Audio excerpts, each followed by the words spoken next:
দুপুরে তাকে বাদ দিয়ে দল ঘোষণা করা হয়েছে চ্যাম্পিয়ন্স ট্রফির।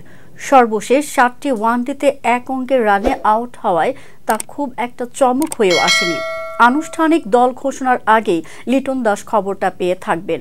তা যখনই পেয়ে থাকুন তখনই কি প্রতিজ্ঞায় শানিত করে তুলেছিলেন নিজেকে। দুপুরে লিটনকে বাদ দেওয়ার কারণ হিসেবে ফর্মের কথা বলেছিলেন প্রধান নির্বাচক গাজী আশরাফ হোসেন। সেদিনই সন্ধ্যায় সেই ফর্মের কি প্রমাণই না দিলেন এই ওপেনার। হোক না এটা টি-20 ম্যাচ, হোক না বিপিএল, তারপরও লিটনের ব্যাটিং, তার ফর্ম নিয়ে সব প্রশ্ন রীতিমতো উড়িয়ে দিল। বিধ্বংসী এক সেঞ্চুরি করেছেন স্বীকৃত টি-20তেই তার প্রথম। সেই সেঞ্চুরি এসেছে মাত্র 44 বলে, যাতে ছিল 8টি 4 ও 7টি 6। 104 রানে একটা সুযোগ দিয়েছিলেন। সানজামুল ক্যাচটা নিতে পারেননি। শেষ পর্যন্ত লিটন তাই অপরাজিত থেকেছেন। শেষ ওভারে শুধু শেষ বলটাই স্ট্রাইক পেয়েছিলেন, সেটিও উড়ে মেরেছেন মাঠের বাইরে।